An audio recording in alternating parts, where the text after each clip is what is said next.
Hi, my name's Carolia. I'm with Yoga. Hi, my name's Carolia. I'm with Yoga Lunchbox, and I'm here today with Ben Ralston, who writes a blog called Grounded Spirituality. He's also a regular columnist on Elephant Journal. He's a Shivananda yoga teacher and has been for 10 years or so.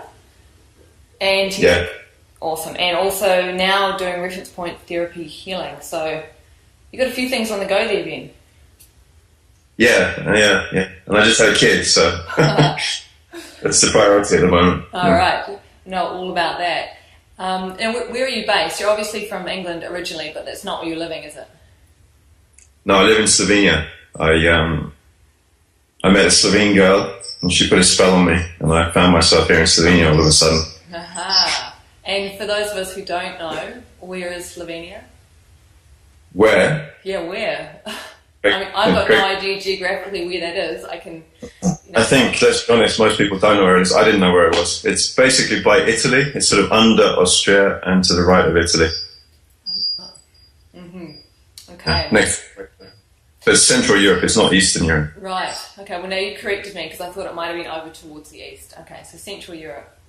Now you've been teaching yoga for, 10 years or so, but it's not what you primarily do anymore, is it? Well, I run yoga retreats, but I'm combining the healing work with the yoga. So I taught yoga full-time for 10 years, and now I'm focusing on the therapy, on the healing. Right. Now you're doing reference point therapy. Have you done other healing modalities in the past? Yeah, I studied Reiki, and I studied bioenergy healing with a guy called Zdenko Domancic, who's very famous over in this part of the world. And of course yoga, which I suppose is in many ways a healing thing. But I never really felt that anything worked properly the way I felt it should do, until I found reference point therapy. So when you say nothing worked properly the way you felt it should do, what do you mean should? Like? Well, I mean... What was your expectation? Okay, well, I think one of the things that brought me to healing, one of the things that really made me want to be a healer, because, when I was a kid, that was not on my list of things that I wanted to do, along with astronaut and hero. I think the thing that really brought me to healing was my dad got really sick. I was very close to my dad, and he got this disease which is kind of incurable, so-called incurable. And I had this feeling deep down that it must be possible to cure anything. I've just always believed that, And it's based on a kind of a common sense idea that if something has a cause, and you can find that cause, then you can fix the problem, Basic problem solving, common sense. So I was here in Slovenia, and my wife had worked for this guy that I mentioned before, the bioenergy healer. Mm-hmm. And I heard that he was very good. And I'd also heard about another guy. So I invited my dad over, and I said, look, you don't have any choice. Let's try some alternative healing techniques. I've heard they're very good. So we kind of trawled around. We met lots of different people who, took his money and basically did nothing for him, One of them made him feel much better. He actually thought he'd been cured for about a week. But then the problem came straight back again. And I was really disappointed. Because I thought, I like these people that I was meeting, these healers, I think that they were sincere. I don't think they were trying to fool anyone. I just felt that what they were doing was not efficient. It didn't really work. Mm-hmm. And it works for some of the people some of the time, but it obviously didn't work. We actually met 4 different healers, and none of them really helped my dad properly. And I think they can help some of the people some of the time, but really, if we're really honest, most alternative healing techniques are pretty random. The results are fairly random, Mm-hmm.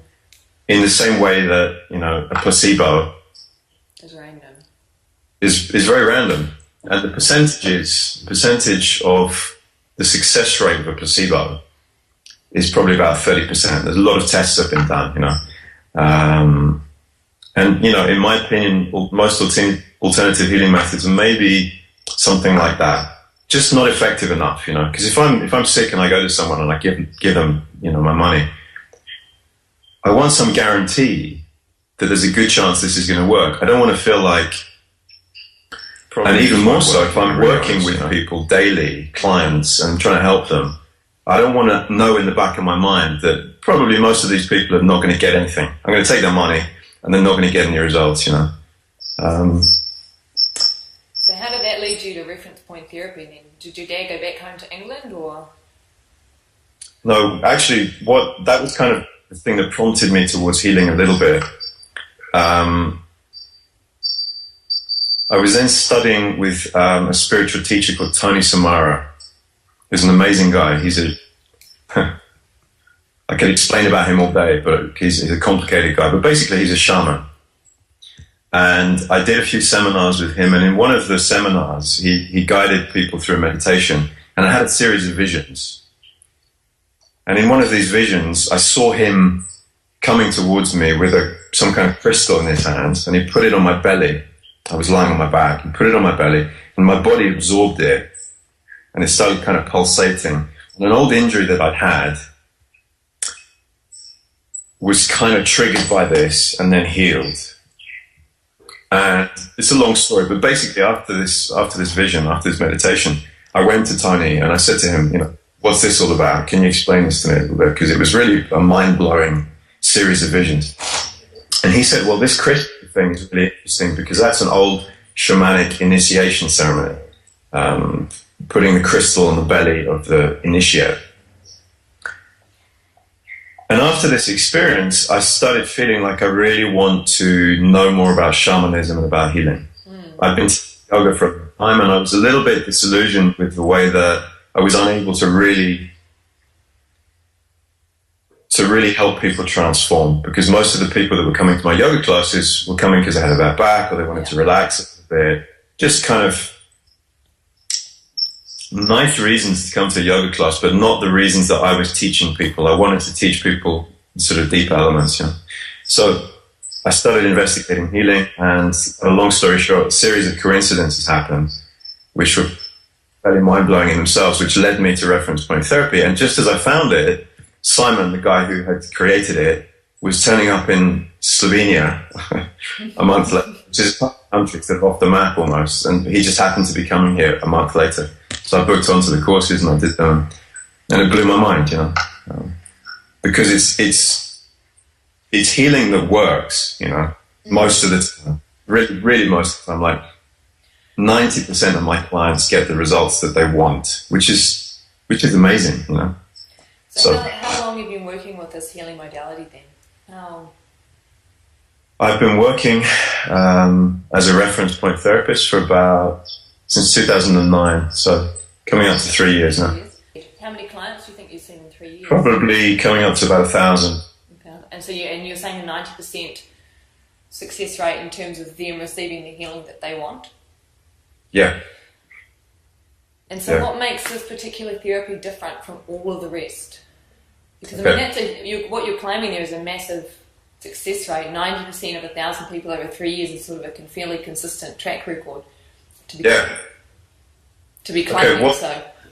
So let me explain how it works, why it's different from all the other things, and actually how it works. Most alternative healing methods, and I don't want to sound like I'm slating them, because a lot of them are very good and they help people, so that's wonderful, you know. But most alternative healing methods focus on the emotional, focus on the heart, emotional healing. And some are also sort of psychology-based and so on, or energy-based, or body work, you know. The problem is that the cause of almost all of our problems is not in the heart, it's not emotional, it's not in the head, it's not psychological, it's not in the body, it's not physical, and it's not about energy, you know. So what's left? What's that? What's left then if it's not about all those things? Trauma. So trauma. Almost all our problems, maybe all our problems. And reference point therapy was based originally very much on a body of work called Peak States of Consciousness, which is a group of scientists and researchers who were investigating trauma, basically, and how trauma affects us in terms of our ability to attain peak states of consciousness or enlightenment states. And their theory was that without any trauma, we would be enlightened, which is very interesting theory. Just holding you for 1 second. When you talked about all those places where the healing needs to take place and it's not happening, and then you said it's in trauma, but you said not the physical, not the emotional, where does trauma reside then? If it's not in the physical, not in the energetic, not even said energetic, where is it? What's left? It's not in the head. Yeah. It's not in the heart. It's not in the energy, sort of whatever that is. Nobody really agrees on that anyway. It's basically in the gut. It's in the gut. In the gut. But isn't the gut the body? So let me explain. There's another theory. It's a scientific theory which, again, reference point therapy was kind of based on. It's called the triune brain theory. And I'll try and explain it really succinctly. So say that word again, the triune brain? Triune. And I'll send this to you later so you can maybe put a subtitle if you want. Cool. Triune as in three. In theory, like it's just a theory, it's just a model. So it's kind of hypothetical, But it works for the healing, so we use it. It basically says that we have evolved over millions of years from reptiles, fish or lizards or something, Came out of the sea as fish or lizards, and we evolved into mammals, and then we became human beings. And the triune brain theory says that you can sort of map that process of evolution by looking at our brain, and you can see the journey that we've been on. Because down here at the base of our skull, the back of our brain, there's a little piece of brain, which is known as the R complex, or the reptilian brain. You take that brain out of your head and you look at it and you compare it to the brain of a lizard. Pretty much the same, it's very similar, and it has the same functions. If you take out the middle part of your brain, which is known as the mammalian brain, the mammal brain, and you compare it to the brain of a monkey or a dog, very similar, same functions. But if you take out this frontal part, it's called the frontal cortex or the neocortex, it's pretty much unique to human beings. Okay? Now, these three parts of our brain correspond to different parts of our body. Is this different optical nerves that fire into them? Maybe, I'm not sure about that, but what I know is that we have different kinds of awareness. Most people think they have one body and one mind, and their mind is in their head. But we don't really have one mind, we have multiple minds. And if you think about it, mind means center of awareness. Right. Different centers of awareness. We have a center of awareness in our head, which is about thinking, basically. We have a center of awareness in our heart, which is about emotion. Because you're not aware of emotion in your head. If you feel something emotional, it affects you here in the heart. And we have a awareness in our gut, which is to do with survival and safety. Right. And also reproduction. So the gut, the belly, relates to this little part of the brain. The heart's a lizard brain. The R corresponds with the middle part of our brain, the mammalian brain. And this frontal cortex brain corresponds with our awareness of thinking, thought, logic, analysis, and this kind of thing. Okay. Now, what RPT does is it heals things on the level of the gut. And the reason this is so important, the reason this is the key to real healing, is that our problems are not caused by our emotions. And they're not caused by our thoughts or our logic or our analysis or our judgment, the head. That is not where our problems start. Our problems start with our kind of relationship with safety and survival and reproduction. In other words, trauma. The definition of trauma is a threat. Whenever you think that you're not safe, that's trauma. So that's where the fight or flight sort of kicks in, right? Right. So fight, flight, it's survival instincts. And there are really three survival instincts. The three survival instincts are fight, flight, freeze. Right. And just to really simplify it, freeze what you do when you can't get away and you can't fight back. You freeze. Yeah. If you're in a dangerous situation, you'll almost always try to fight or run away if you can. And if you can't, you'll just freeze because there's really nothing else to do. Right? Now, what has happened to us as human beings is that in the process of our evolution, and I think it's when we developed the neocortex, when we became really intelligent and our egos developed, we lost the ability to process and complete trauma. So what has happened is we've held on to the instincts that kept us safe in trauma. What that means is that we still subconsciously associate fighting or running away or freezing. And each of those has sort of variations. Mm-hmm. We still associate those things with our safety. And safety is the defining theme of our evolution. It's the basic it's the baseline of us as human beings. If we don't feel safe, we forget about everything else. Mm-hmm. If you're safe, you forget that you're hungry. If you're not safe, you forget that you want to buy a new computer. Everything else is completely out the window. If you're not safe, that becomes an absolute priority. So if you subconsciously feel that you need to freeze in order to be safe, you'll freeze all the time. And if you think about it, I know that if 100 people are watching this, 50 of them at least are going to resonate with that. They're going to think, yeah, I feel like I'm kind of stuck, trapped, frozen. I feel numb inside. I'm not able to open my heart and be emotional and share my emotions. I'm not able to share intimacy with people. These are all variations of freezing. We're in trauma all the time, even though we're not necessarily in trauma. And in that relating, we're tending to either fight or flee or freeze. Yeah, not all the time. I think what really happens is that in certain situations which remind us of trauma, we react in the way that we survived that original trauma, or in the way that our body helped us to feel safe. Our gut helped us to feel safe in that original trauma. Mm-hmm. Let me give you an example to sort of make it clear. Yeah. So this is a real life example. I had a client who came to me, a woman who had real problems with intimacy, not just sexual intimacy, but also, and perhaps primarily, sexual intimacy. Anytime that she started getting really close to somebody, she froze.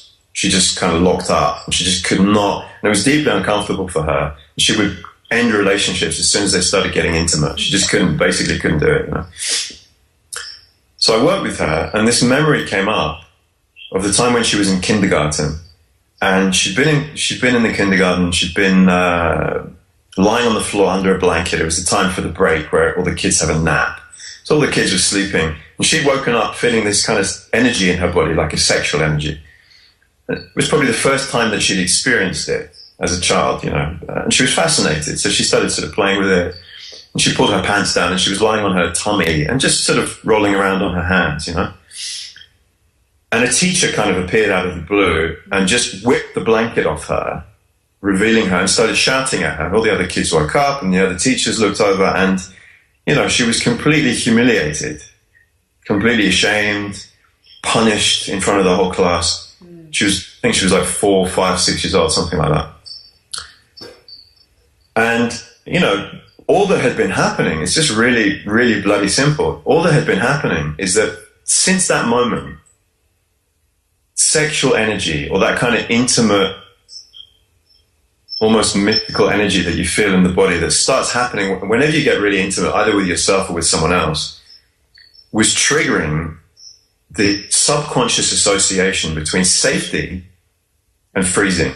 So she was getting into an intimate situation of freezing, because that part of her brain, which is actually the oldest part of our brain, the reptilian part of our brain, which has been there for hundreds of millions of years, is very, very powerful. And we're programmed to listen to that. And as soon as that part of our brain says, you're not safe, you need to freeze, we drop everything and we freeze. On all levels. We stop thinking, we stop feeling emotional, we just freeze. Because deep down, we think, I've got to do this to survive or to be safe. Mm-hmm. And that's why this is so important. It's because we have to understand that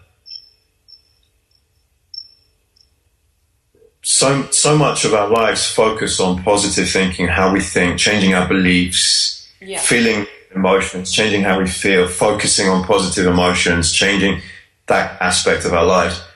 And it doesn't work. It doesn't really work. It might work a little bit, or it might work in the long term, lots of trauma, which is triggering you in certain areas, and you're just reacting to that trauma. in those moments, all of your positive thinking, all of your nice emotions that you've been trying to cultivate, they're out the window. And when you heal the trauma, you don't have to change how you feel, because you go back to how you're meant to be. And we're meant to be free from trauma, because all animals in the wild complete trauma. They experience trauma and then they just let go of those associations between safety and the instinct. When our egos develop, we lost that ability. So when you're talking about healing and having a 90% success rate over 3 years, we say approximately 1,000 clients, you're not necessarily talking about someone who's broke their leg 3 weeks ago and is wanting you to heal that broken leg. That's not the kind of healing that you're talking about, are you? Well, that's obviously a physical healing, and I've had, you know, I don't know what percentage of my clients are for physical healings, but the minority. So most people come to me for sort of emotional healing or psychological or spiritual healing. Right. But having said that, I've had some amazing physical healings, because the body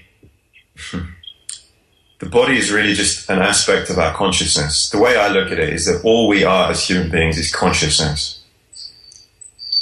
And consciousness can be, for me, is interchangeable with a bunch of other words like love or God or sort of universal energy, the energy of creation. I believe that all there is in the universe is consciousness, and that everything or being in the universe is just an aspect or an expression of that universal consciousness, which some people call God, okay? The body is just an expression of the consciousness that we embody, that we are.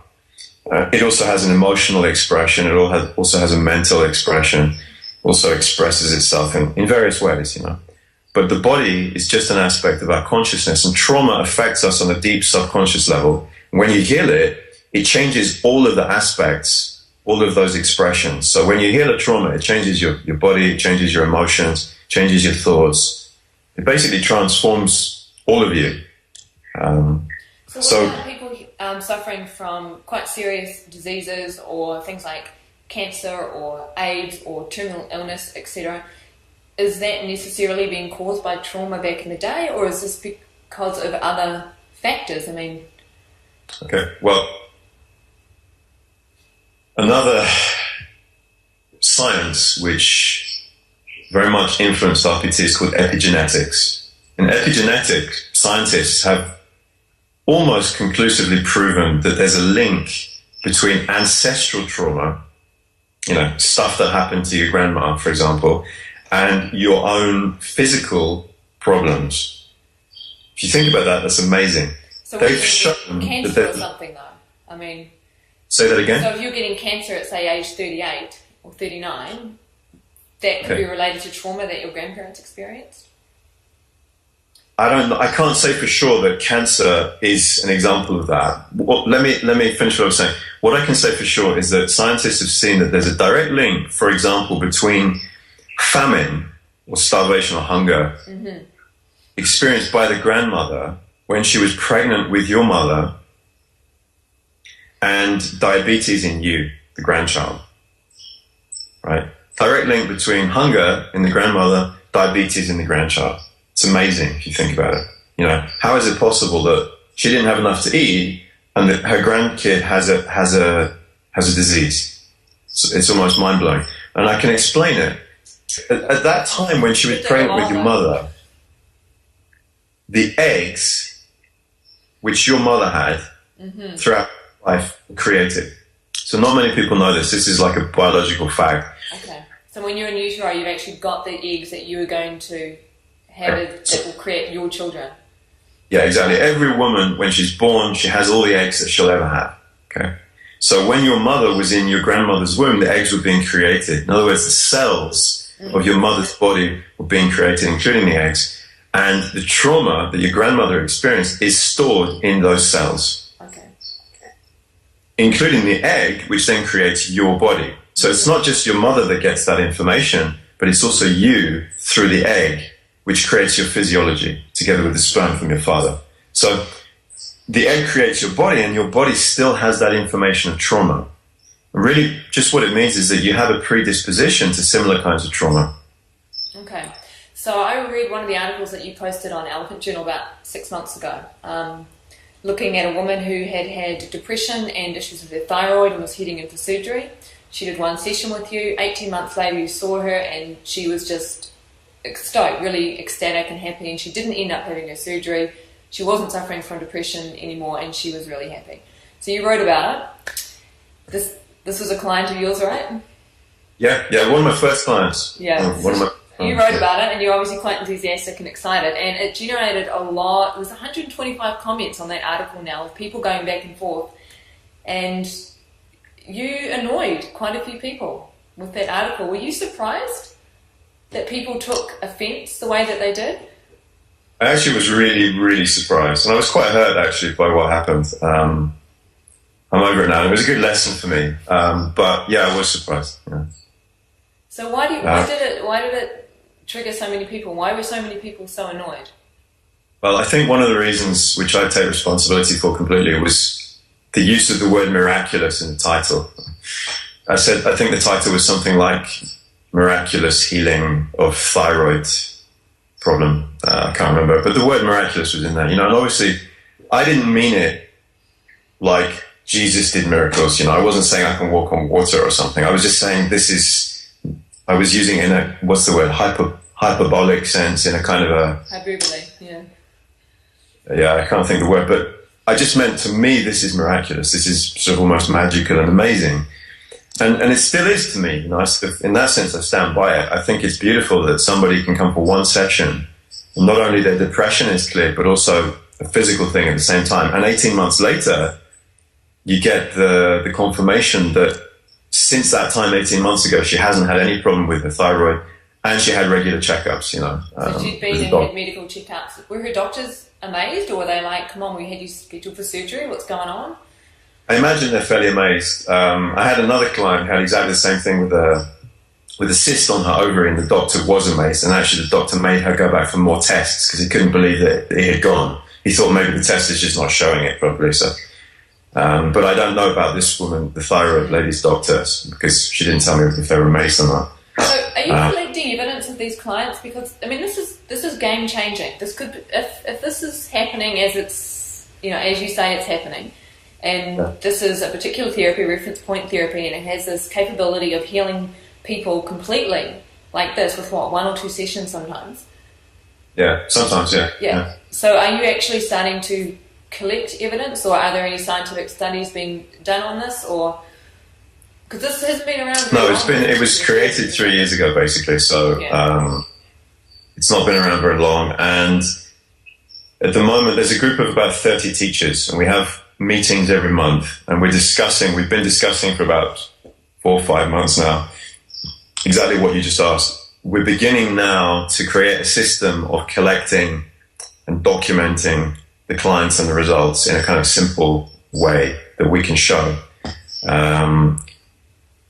So up until now, that hasn't been done, unfortunately, but it should be done fairly soon in the future. There's a few big changes happening in the organization and the structure of RPT, which I think are going to help that along. Mm-hmm. And another thing, sort of to answer your question, is that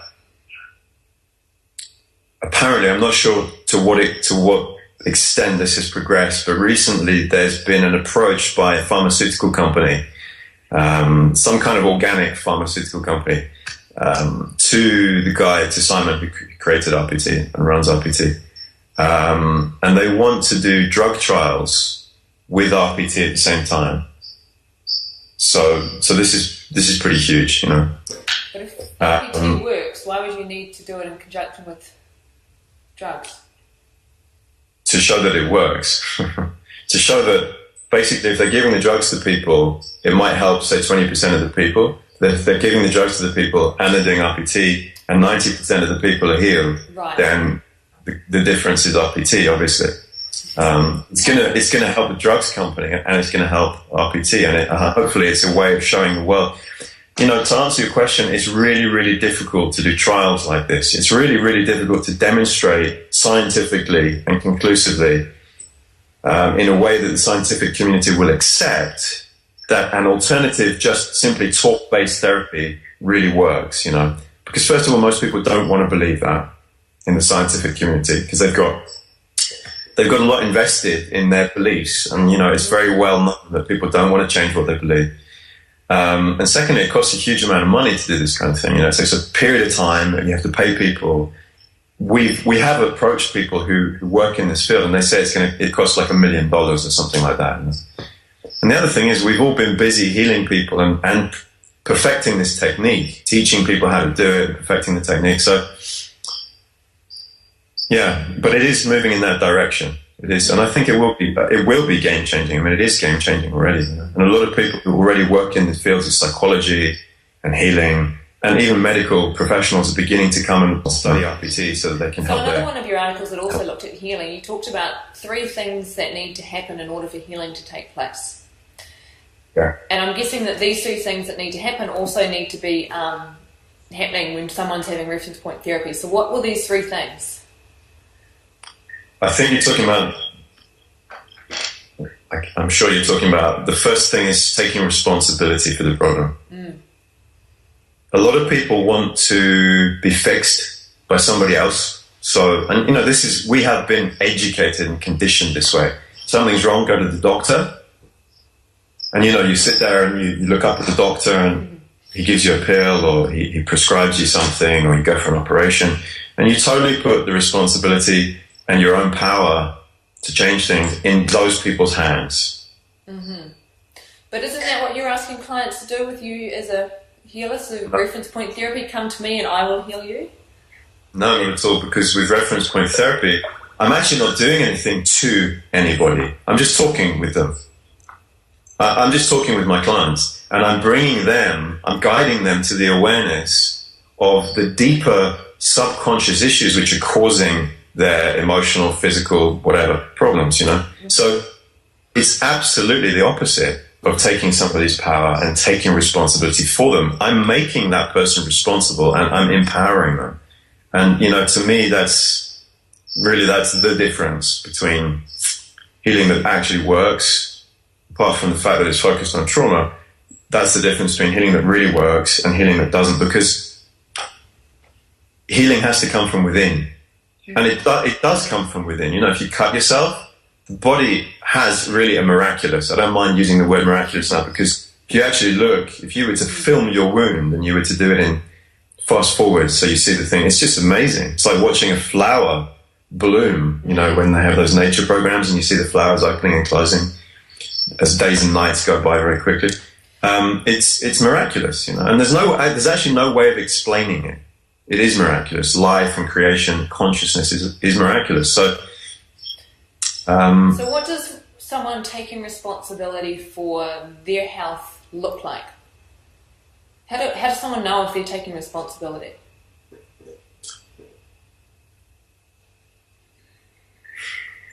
If someone's taking responsibility, it's a great question, and it's a really difficult one to answer, because there's no kind of set recipe for taking responsibility. Basically, you have to stop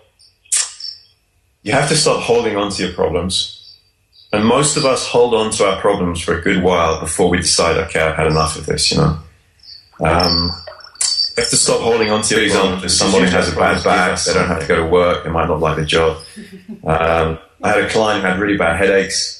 She was holding on to those headaches, and she wasn't going to heal them until I helped her realize that the benefit of the headaches was that she didn't have to sleep with her husband anymore. As long as she had a great reason not to sleep with her husband, She had to make a choice. Do I want to lose the headaches and stop and tell my husband, be honest with him and be honest with myself? So the first thing is we have to let go of whatever is causing us to hold on to the problem. We also have to stop blaming other people for those problems. So often something happened to us in the past, and we might know subconsciously that trauma or that stuff that happened perhaps by our parents in the past is the reason for our anger, the reason for our depression, whatever. But we're so busy blaming the past and blaming those people in the past that we're not taking responsibility for the present. And the problem is in the present. And the solution to the problem, the healing, is in the present. It's not in the past. Yeah, those people might have done that to us in the past, but we have to let go of that if we want to be present and if we want to allow ourselves to transform the problem. So it's about letting go of the past. It's about letting go of whatever we're holding on to. And it's really about accepting that we're very powerful, that we have the power to heal ourselves and to change all these things. So it's a great question. It's difficult to explain. Okay. I think it makes sense to me, though. So if someone comes to you and you can tell that they haven't yet taken responsibility for whatever issue they're presenting to you, whether it's a bad back or whatever, what do you say to them? I treat that problem first. So let's say somebody comes to me with depression, and I know that they're not taking responsibility. One of the ways I know that someone's not taking responsibility is that they've got this look in their eye and tone of voice which is basically saying, please fix me, you know. I don't want to know the cause of the problem necessarily, I just want you to fix me. Anyway, what do? Is I work on why the person is not taking responsibility, and I help them come to the place of responsibility. I bring them to that point of responsibility. And sometimes people choose not to, but 9 times out of 10, they say, yeah, I do want to take responsibility for this now. And they let go of the blame, they let go of the anger, they let go of those benefits that the problem was giving you, you know. So in a way, that's one of the skills that is quite tricky to master doing this work, I think. It's really recognizing where someone is at and helping them to get to the point where they need to be to achieve what they want to achieve. Mm-hmm. It's really, to me, it's just all about guiding people. So when you talk about it, you said you used the word facilitation. So the implication there is that could somebody use reference point therapy on themselves if they had enough awareness and they knew the process? There are 3 courses, 3 levels of reference point therapy. The first level is basically learning the technique so that you can apply it to yourself. And maybe you could also help your friends and your family a little bit.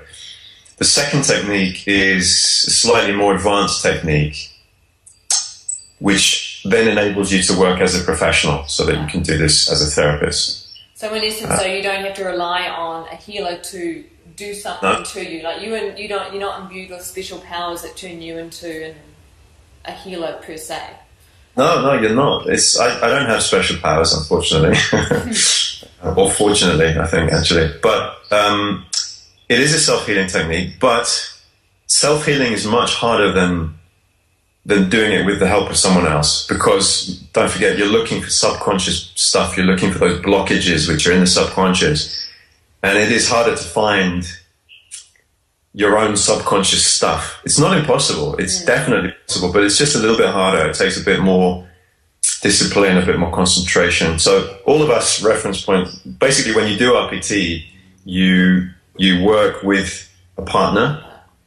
On the course, you sort of rotate with people and then you keep in touch with them and you do swaps. So it's great. Have you read The Journey by Brandon Bayes? The Journey by who? Brandon Bayes. No. Just curious, because I've watched a couple of the videos on reference point therapy, and to me it looks quite similar, just from the little bit I've seen. Caroline, just stop you for a second. There's a red light flashing on the screen. I can't see it on my side. Oh. Oh no, maybe, sorry, it's probably just telling me they were recording. It's probably been there all the time and I didn't notice it, so never. Brandon Bayes wrote a book called The Journey, and when I looked at reference point therapy, there's a video up there of him sort of going through the process, and it reminded me of that. So I was just curious as to whether or not you were familiar with her work. As you're not, let's not waste time talking about it.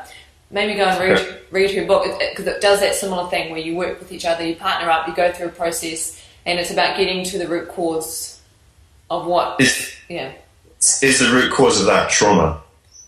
It might only go down to the emotional level. Yeah. Okay. Yeah. Most techniques go to the emotional level. If you think about it, most of our problems we recognize when they become, when the symptoms manifest on the emotional level. You know, if we're sad or angry or depressed or rageful or whatever the thing is, that's when we think, I've got a problem, you know. But it comes from a deeper place. It comes from it comes from trauma. Okay. So one final question: to the people that have been quite annoyed or triggered, or who have criticised you quite strongly, actually, What did you learn? I understand. What did you learn from that exchange? Because it really turned into a bit of an us and them, didn't it? Or a yes no. It's interesting on a yoga blog that to me, I find it really interesting that the dialogue itself seems to keep going back and forth in this duality, and there's an inability to somehow to even transition the dialogue itself. Well, look, I really understand where those people are coming from, because I also hate and detest are really strong words, but that's pretty close to how I feel sometimes about the new age alternative healing world of spiritual teachers. And, there's so much bullshit. And, I really can't stand it. It drives me crazy when I see spiritual teachers taking advantage of people who come to them because they have problems, taking their power and duping people into thinking that this spiritual teacher has answers, when very often those people have just as many problems as everyone else, So, look, I really understand why those people were triggered. There I was saying, hey, this is miraculous, come and look, this is wonderful. But I think that you also have to keep believing in humanity. You have to keep trusting yourself, and you have to keep believing that it is possible, that life is very simple, and that it doesn't have to be so complex. And that was really all I was trying to say. That's all I'm trying to say with my work, is that this is something I've always believed. Life is meant to be good. Because the beginning of my life was pretty crappy. I struggled for almost 30 years with all kinds of demons and abuse and stuff. But deep down, I always believed, it's not meant to be like this. I had hope and trust in myself that I could extract myself out of that. There must be some way of doing that, And that's what I'm trying to communicate with the writing, with the videos. It can be simple. It doesn't have to be such hard work. We're not meant to be here to struggle for most of our lives with this kind of dream, which is never really achieved, Just happens. Most people want to be happy, and most people are struggling for that, trying this thing and that thing, and it's always out of reach, And really, all I was saying in that article is, look, this is amazing. This is really amazing, and I'm enthusiastic about it, and I'm sincere. And I understand why people couldn't recognize that sincerity, because we're so conditioned to believe that people are trying to sell us something, and that there's some ulterior motive. And there isn't any ulterior motive behind my writing. Yeah, I want to get clients because that's my work, but I'm not actually motivated by money. I'm motivated by the fact that I love what I do, So I understand why people couldn't see that. And I also realized that I was perhaps too, as a writer, I have responsibility to not use too much hyperbole. Perhaps it was a little bit too advertorial sounding, that article. I don't know.